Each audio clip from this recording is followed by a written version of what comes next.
Hey, my name's Brent from Nanaimo. This is my 93 Bluebird 4-window shorty school bus. I'm just finishing up a month of construction in it, so let's go have a look.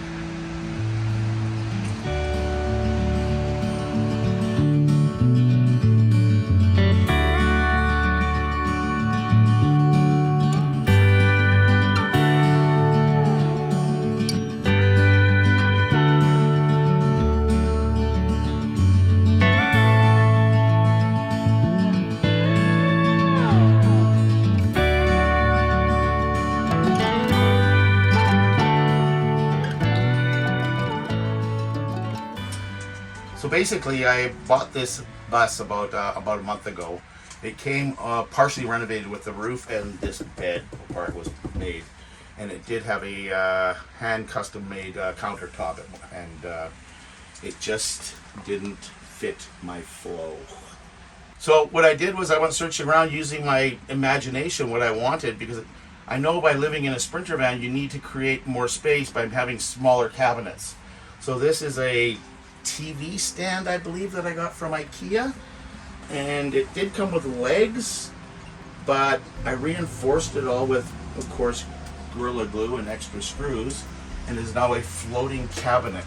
This is my cabinetry for I built it all. I'm not a cabinetry guy, but this is my closet for now. I'm not sure what it's going to be. It could be a pantry in the future, but basically I built all this myself. It still needs to have cupboard doors put on. If you look in here, there's more brick. I really love the idea of the pedestal sink, so I went out looking around for pedestal sinks, and they're around the $200 range, and I'm just too cheap to go and spend that money. So I happened to find this at the Salvation Army, and it used to be a popcorn holder with a plastic bowl inside. So I replaced the plastic with a stainless steel mixing bowl and fabricated it all myself. So it's now my sink, and I've just run a cold water tap through it. Not hooked up yet, but I do have power hooked up to it. And when you're in those downtown city modes, there's actually a small holding tank underneath here, which does have a drain out the bottom.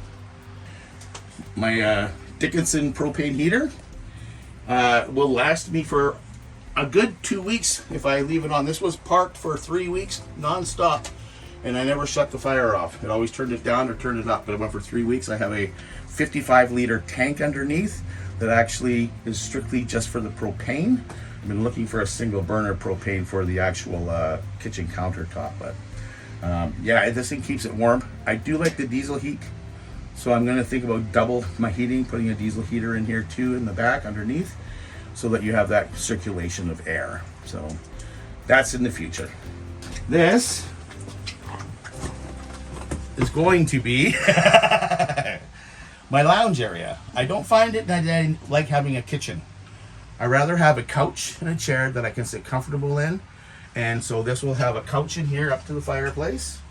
And then I'm going to put a chair down below here that will all fold out, so I have extra accommodations for, you know, that overnight friend that might want to sleep, or my grandkids that want to come camp out with grandpa. Last but not least, this is my coffee table here. That's the wood that the old cabinet was made out of. So I bring in a little bit of the old cabinet along with me. It stores my inverter and my shore power battery charger. So that's all underneath there, and I can access everything from here. So this is where I turn on my inverter. Oh, it's not, nothing's plugged into it, but that'll turn it off and on. And I have all my USB. So I'm a bit of a minimalist. A little bit of water and a little bit of power. I'm gonna have to pick up a little bit of solar soon. So when I would design my bed area, the bed was already pre-cut, so it wasn't a double and it wasn't a queen and it wasn't anything. So I decided that I wanted to have it separate from my living quarters.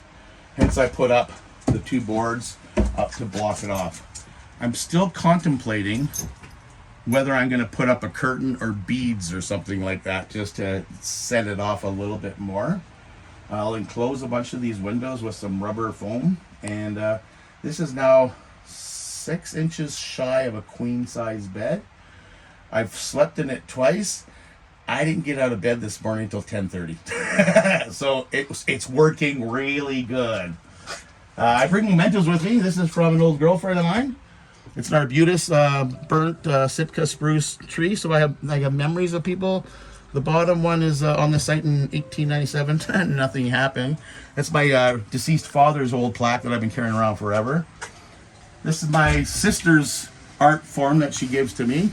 And basically it's me and my dog sitting on a fence. And so when I'm alone and out traveling, I get to actually have mementos of things that happened here in this van, or friends of mine that are around. So I have people with me all the time.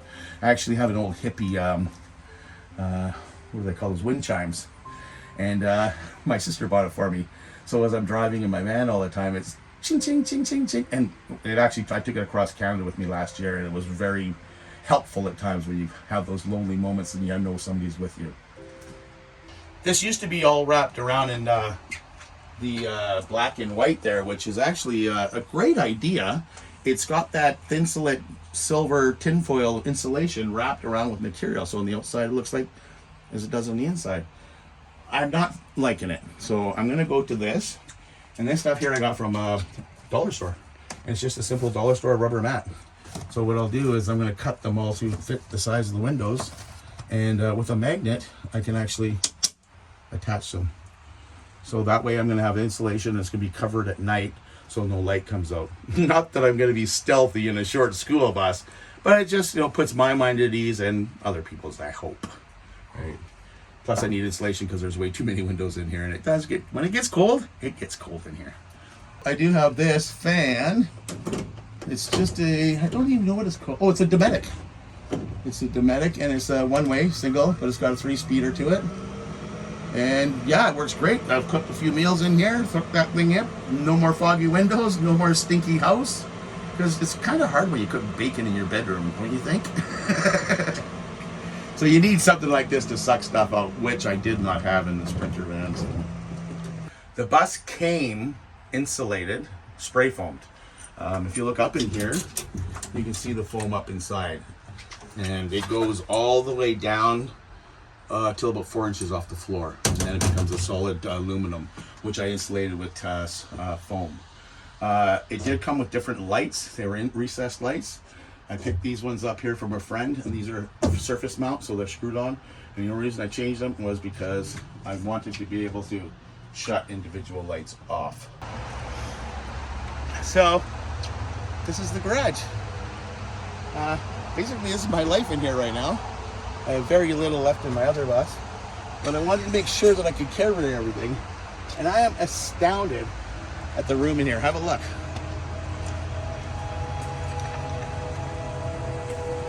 Hey, my name's Brent, and I've been involved in vans for well over 20 years.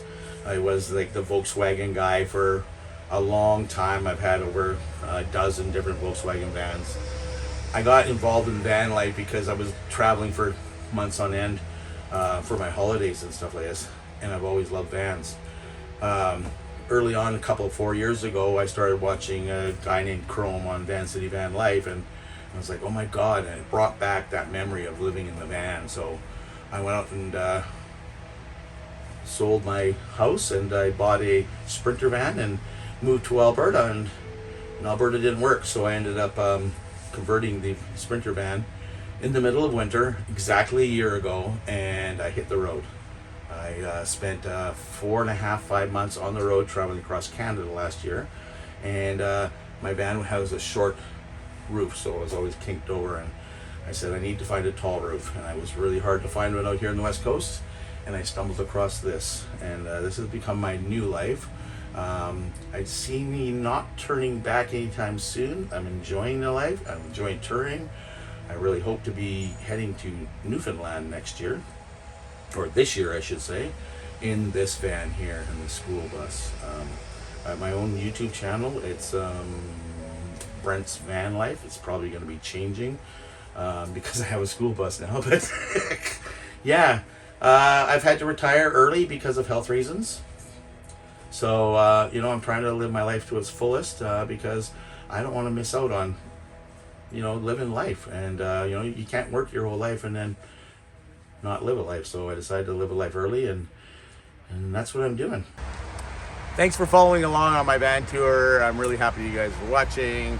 If you want to see more of me, check me out at Brent's Van Life on YouTube. And yeah, appreciate it. And the only thing holding you back from van life is fear of the unknown. Peace, love, and granola. See you guys.